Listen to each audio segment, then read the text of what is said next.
আজকের প্রথম খবরটা হলো উমরাংশু কয়লা খনি থেকে এক শ্রমিকের মৃতদেহ উদ্ধার। উমরাংশু কয়লা খনি থেকে এক শ্রমিকের মৃতদেহ উদ্ধার করে খাদের ভেতর থেকে নৌবাহিনীর 21 প্যারাডিবার 20 মিনিটের মধ্যে প্রথম দেহটি উদ্ধার করা হয়।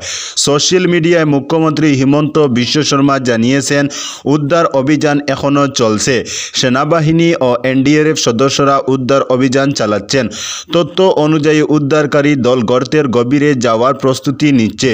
জল পাম্প করে বের করা হয়। ওএনজিসির ওয়াটার স্প্রিংকলার মেশিনও ঘটনাস্থলে পাঠানো হয়েছে। কুম্ভীর গ্রাম থেকে উমরাংশুতে জলের পাম্প আনা হয়েছে। সেনাবাহিনীর MI-17 হেলিকপ্টারে নেওয়া হয়। উল্লেখ্য, সোমবারও জল ঢুকে খনিতে আটকে পড়েন অনেক শ্রমিক। ভারতীয় সেনাবাহিনী, এনডিআরএফ এবং এসডিআরএফ এই তল্লাশি অভিযান চালায়। মঙ্গলবার 3 শ্রমিক জীবিত বেরিয়ে আসেন। বুধবার সকালে উদ্ধার হওয়া মৃতদেহটি প্রথম। খনিতে প্রায় 9 জনের মতো শ্রমিক ছিলেন। আজকের পরবর্তী খবরটি হলো, দুর্ঘটনায় আহতদের বিনামূল্যে 7 দিন চিকিৎসা দেবে সরকার। পথ দুর্ঘটনায় আহতদের জন্য বড় ঘোষণা করল কেন্দ্রীয় সরকার। এবার থেকে দুর্ঘটনায় আহতরা পাবেন 7 দিনের চিকিৎসার জন্য 1.5 লক্ষ টাকা। বুধবার ক্যাশলেস ট্রিটমেন্ট নামে একটি প্রকল্পের সূচনা করলেন কেন্দ্রীয় মন্ত্রী নীতিন গডকরি। আর সেখানেই দুর্ঘটনায় আহতদের জন্য ঘোষণা করা হলো আর্থিক সাহায্যের। এই প্রসঙ্গে গডকরি বলেন, দুর্ঘটনার 24 ঘন্টার মধ্যে পুলিশকে জানানো চিকিৎসার ব্যয় বহন করবে। হলে সরকার আহতরা 7 দিনের চিকিৎসার জন্য পাবেন 1.5 লক্ষ টাকা। সেই সঙ্গে হিট অ্যান্ড রান মামলায় মৃতদের 2 লক্ষ টাকা দেওয়া হবে। বলা বাহুল্য, মঙ্গলবার দিল্লির ভারত মণ্ডপে সমস্ত রাজ্য ও কেন্দ্রশাসিত অঞ্চলের পরিবহন মন্ত্রীদের সঙ্গে বৈঠক করেন নীতিন গডকরি। আর সেই বৈঠকের পরেই ঘোষণা হলো পথ দুর্ঘটনায় আহতদের ক্যাশলেস ট্রিটমেন্ট প্রকল্পের। আজকের পরবর্তী খবরটি হলো, ব্যালট পেপারে বুট করানোর দাবি বিরোধীদের। ইভিএমেই আস্থা কমিশনের। বিরোধীদের কোনো অভিযোগকেই মানল না নির্বাচন কমিশন। প্রথমে লোকসভা বুট, তারপর হরিয়ানা এবং মহারাষ্ট্র বিধানসভা বুটে কারচুপির অভিযোগের জেরে ইভিএম ব্যবহার বন্ধ করে ব্যালট পেপারে বুট করানোর দাবি তুলেছিল কংগ্রেস সহ ইন্ডিয়া জোটের একাধিক শরিক দল। কিন্তু মঙ্গলবার দিল্লি বিধানসভা বুটের নির্ঘণ্ট জারি করতে গিয়ে সেই দাবি নস্যাৎ করে দেন মুখ্য নির্বাচন কমিশনার রাজীব কুমার। আজকের পরবর্তী খবরটি হলো, কিশোরীকে অপহরণ করে মুক্তিপণ দাবি ধৃত যুবক। স্কুল থেকে বাড়ি ফেরার পথে কিশোরীকে তুলে নিয়ে মুক্তিপণ দাবি যুবকের। এমন অভিযোগে পুলিশ গ্রেফতার করেছে আজহারুল হক লস্কর উর্ফে মিন্টু নামের যুবককে। ঘটনাটি সংঘটিত হয় সোমবার দলাই থানা এলাকার পালংঘাটের রুকনি 2য় খণ্ড গ্রামে। কিশোরীর বাবার দায়ের করা এজাহার মতে 6 জানুয়ারি স্কুল ছুটির পর বাড়ি ফেরেনি তার 11 বছরের মেয়েটি। অনেক খোঁজাখুঁজি করে কোনো সন্ধান না পেয়ে সেদিন রাতে দলাই থানায় নিখোঁজ হওয়ার বিষয়টি পুলিশকে অবগত করান। পরবর্তীতে খোঁজখবর নিয়ে জানতে পারেন একই গ্রামের বাসিন্দা রিয়াজউদ্দিন লস্করের ছেলে আজহারুল হক লস্কর নামের এক যুবক তার মেয়েকে অপহরণ করে নিয়েছে। স্থানীয় প্রাক্তন গ্রুপ সদস্যের মধ্যস্থতায় বিষয়টি গ্রাম্যভাবে মীমাংসা করার চেষ্টা করলে অভিযুক্তের পক্ষ নগদ 50,000 অর্থ দাবি করেন বলে অভিযোগ করেন তিনি। পরবর্তীতে সমস্ত বিষয় জানিয়ে কিশোরীর দলাই থানায় আজহারুল হক লস্কর মিন্টু ও রিয়াজউদ্দিন লস্করকে অভিযুক্ত করে একটি এজাহার দায়ের করেন। এজাহারের ভিত্তিতে তদন্তে নেমে 7 জানুয়ারি রাতে কিশোরীকে উদ্ধারের পাশাপাশি মিন্টুকে আটক করতে সক্ষম হয় পুলিশ। রাতেই পুলিশ কিশোরীকে হোমে পাঠিয়ে দেয়। বুধবার মিন্টু লস্করকে আদালতে তুলে পুলিশ। কিশোরীর বাবার বক্তব্য মতে মিন্টু অতীতে এভাবে আরও 2টি ঘটনা করেছে। আজকের পরবর্তী খবরটি হলো, বাগাবাজারের দোকান থেকে 3 কোটির হেরোইন উদ্ধার। বাগাবাজারের একটি দোকান থেকে 3 কোটি টাকা মূল্যের হেরোইন উদ্ধার করল পুলিশ। এ ঘটনায় দোকান মালিককে গ্রেফতার করা হয়েছে। বুধবার দুপুর 2টা নাগাদ একটি সূত্রে খবর পেয়ে পুলিশ অভিযানে নামে। দলাই থানার অধীনে থাকা বাগাবাজারের ওই দোকানে পুলিশ তল্লাশি চালায়। এই তল্লাশিতে পুলিশ 0.42 গ্রাম সন্দেহজনক হেরোইন পুলিশ উদ্ধার করে। এতে দোকান মালিক শরীফুদ্দিনকে পুলিশ গ্রেফতার করে। শরীফুদ্দিনের বাড়ি বাগাবাজারের ইসলামাবাদ গ্রামে। পুলিশ উদ্ধার হওয়া হেরোইন বাজেয়াপ্ত করে তদন্ত শুরু করে। পুলিশ সুপার নুমাল মাহাত্তা জানিয়েছেন, উদ্ধার হওয়া হেরোইনের বাজার মূল্য কম করেও 3 কোটি টাকা হবে।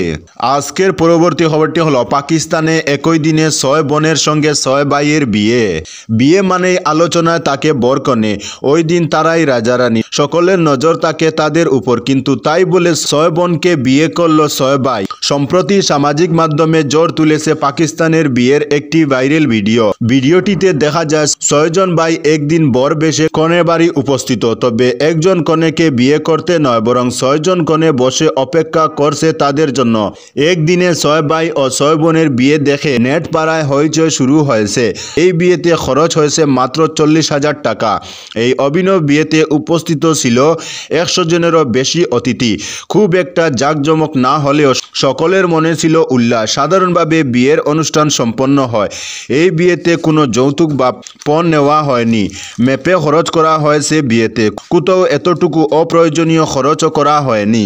তবে আশ্চর্যের বিষয় হলো বিয়ে করার জন্য তাদের 5 ভাইকে দীর্ঘদিন অপেক্ষা করতে হয়েছে, কেননা তাদের ছোট ভাই ছিল অনেক ছোট, তখনও তার বিয়ের বয়স হয়নি। ছোট ভাইটি প্রাপ্তবয়স্ক হতেই বিয়ের পিঁড়িতে বসলেন তার 5 ভাইয়েরা।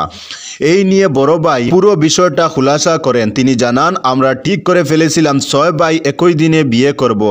আজকাল মানুষ বিয়ের জন্য ঋণ নেয় বা জমি বিক্রি করে, কিন্তু আমরা গোটা সমাজকে দেখাতে চেয়েছিলাম যে কোনো পণ ছাড়াই বিয়ে করা যায়, দুটো পরিবারের সম্মতি থাকলেই হলো। কিন্তু এর জন্য একই বাড়ির পাত্রীর প্রয়োজন ছিল। তাই আমরা ভাইয়েরা মিলে ঠিক করি যে বাড়িতে 6 জন বোন থাকবে, সেই বাড়িতে বিয়ে করব। অবশেষে মনের আশা পূর্ণ হলো আমাদের। আজকের পরবর্তী খবরটি হলো বিএসএফ এর বন্দুক ছিনিয়ে নেওয়ার চেষ্টা বাংলাদেশিদের। উত্তেজনা ত্রিপুরার মাগুরুলি সীমান্তে। বিএসএফ জওয়ানের বন্দুক ছিনিয়ে নেওয়ার চেষ্টা করল কয়েকজন বাংলাদেশি। ঘটনাটি ঘটেছে ত্রিপুরার ইন্দো বাংলাদেশ সীমান্তের মাগুরুলিতে। এই ঘটনাকে কেন্দ্র করে সীমান্তে ব্যাপক উত্তেজনা ছড়ায়। অভিযোগ, সীমান্তে চোরাচালান বন্ধ করে দেওয়ার কারণেই বিএসএফ জওয়ানের উপর হামলা চালায় দুষ্কৃতীরা। তাদের কাছ থেকে বন্দুক ছিনিয়ে নেওয়ার চেষ্টা করে পাচারকারীরা। বেশ কিছুক্ষণ পর দুদেশের সীমান্তরক্ষী বাহিনীর হস্তক্ষেপে পরিস্থিতি নিয়ন্ত্রণে আসে। জানা গিয়েছে, এদিন ত্রিপুরার মাগুরুলি সীমান্তে 47 নম্বর পিলারের কাছে কয়েকজন বাংলাদেশি বিড়ি পাচার করছিল। পাচারে বাধা দিয়ে টহলরত 2 বিএসএফ জওয়ান। সেই সময় পাচারকারীদের দাওয়া করলে বিএসএফ জওয়ানরা বাংলাদেশ ভূখণ্ডে ঢুকে পড়ে। এরপরই 2 বিএসএফ জওয়ান ভারত ভূখণ্ডে ফিরে আসার চেষ্টা করলে ঘটনাস্থলে হাজির হয় বাংলাদেশ বর্ডার গার্ডের জওয়ানরা। বিজিপি জওয়ানদের পাশে পেয়ে 2 বিএসএফ জওয়ানের উপর আক্রমণ চালায় 7 থেকে 8 জন বাংলাদেশি। বন্দুক ছিনিয়ে নেওয়ার চেষ্টা করে, এমনকি ধারালো অস্ত্র দিয়ে আঘাত করার চেষ্টা করা হয়। খবর পেয়ে ঘটনাস্থলে পৌঁছায় বিএসএফ এর আরও কয়েকজন জওয়ান। কোনোভাবে বাংলাদেশ ভূখণ্ড থেকে ভারতের ভূখণ্ডে প্রাণ হাতে ফেরেন 2 বিএসএফ জওয়ান। পরিস্থিতিও কিছুটা শান্ত হয়। বিএসএফ জওয়ানদের দেখে পিছু হটে বাংলাদেশি পাচারকারীরা। আজকের পরবর্তী খবরটি হলো দিল্লি বিধানসভা নির্বাচনে আপকে সমর্থন তৃণমূলের। দিল্লি বিধানসভা নির্বাচনে আম আদমি পার্টিকে সমর্থন করবে তৃণমূল কংগ্রেস। জানা গিয়েছে, রাজধানীতে কোনো আসনে প্রার্থী দেবে না তৃণমূলের নিঃশর্ত সমর্থনের জন্য ধন্যবাদ জানিয়ে সোশ্যাল মিডিয়ায় পোস্ট করেছেন অরবিন্দ কেজরিওয়াল। এর আগে সমাজবাদী পার্টিও আপকে নিঃশর্ত সমর্থন করার কথা ঘোষণা করেছে। এদিন তৃণমূলের সমর্থনের কথা ঘোষণা করে কেজরিওয়াল সোশ্যাল মিডিয়ায় লিখেছেন, দিল্লি নির্বাচনে আপকে সমর্থন ঘোষণা করেছে তৃণমূল। আমি ব্যক্তিগতভাবে মমতা দিদির কাছে কৃতজ্ঞ। দিদি, আপনাকে ধন্যবাদ। আপনি সব সময় আমাদের ভালো এবং খারাপ সময়ে সমর্থন এবং আশীর্বাদ করেছেন। আজকের পরবর্তী খবরটি হলো ফের একই ঘটনা রাজস্থানে। গভীর কুয়ো থেকে উদ্ধার হলেও রক্ষা হয়নি কিশোরীর প্রাণ। সোমবার গুজরাটের কচ্ছ জেলায় 540 ফুট গভীর কুয়োয় পড়ে গিয়েছিলেন 18 বছরের এক কিশোরী। অবশেষে টানা 33 ঘন্টার প্রচেষ্টার পর মঙ্গলবার তাকে কুয়ো থেকে উদ্ধার করা হয়েছিল, কিন্তু প্রাণ রক্ষা করা সম্ভব হলো না। অচেতন অবস্থায় ওই কিশোরীকে উদ্ধারের পরই তড়িঘড়ি করে নিকটবর্তী হাসপাতালে নিয়ে যাওয়া হয়েছিল। তবে সেখানে নিয়ে যাওয়ার পর চিকিৎসকরা তাকে মৃত বলে ঘোষণা করেন। প্রসঙ্গত, সম্প্রতি এমন এক ঘটনার সাক্ষী থেকেছিল দেশবাসী। টানা 10 দিন রাজস্থানের 700 ফুট গভীর কুয়োয় আটকে ছিল বছর 3 চেতনা, কিন্তু গত 1 জানুয়ারি দীর্ঘ প্রচেষ্টার পর তাকে কুয়ো থেকে বের করে আনা সম্ভব হলেও প্রাণে বাঁচানো যায়নি। আজকের পরবর্তী খবরটি হলো মেক্সিকো উপসাগরের নাম বদল করব। ঘোষণা ট্রাম্পের। মেক্সিকো উপসাগর অর্থাৎ গালফ অফ মেক্সিকো নাম বদলে আমেরিকা উপসাগর গালফ অফ আমেরিকা রাখার ঘোষণা করলেন মার্কিন যুক্তরাষ্ট্রের নবনির্বাচিত রাষ্ট্রপতি ডোনাল্ড ট্রাম্প। 20 জানুয়ারি আনুষ্ঠানিকভাবে আমেরিকার প্রেসিডেন্টের দায়িত্ব গ্রহণ করবেন ট্রাম্প। তার আগে মঙ্গলবার ফ্লোরিডার মার-এ-লাগোতে সাংবাদিক বৈঠকে তিনি এই ঘোষণা করেন। প্রথমবার প্রেসিডেন্ট পদে বসে মেক্সিকো থেকে আসা অবৈধ অভিবাসীদের ঠেকাতে সীমান্তে বেড়া বসাতে পদক্ষেপ করেছিলেন ট্রাম্প। দ্বিতীয়বার দায়িত্ব নেওয়ার আগে মঙ্গলবার সাংবাদিক বৈঠকে ফের একবার পড়োশি দেশকে নিশানা করেন তিনি। মেক্সিকো থেকে অনুপ্রবেশ এবং অবৈধ অভিবাসন নিয়ে উদ্বেগ প্রকাশ করে তিনি বলেন, মেক্সিকো একটা বিপজ্জনক দেশ। তো বন্ধুরা, আজকের জন্য এতটুকু। পরবর্তী কোনো নতুন ভিডিওতে দেখা হবে, তখন অবধি ধন্যবাদ।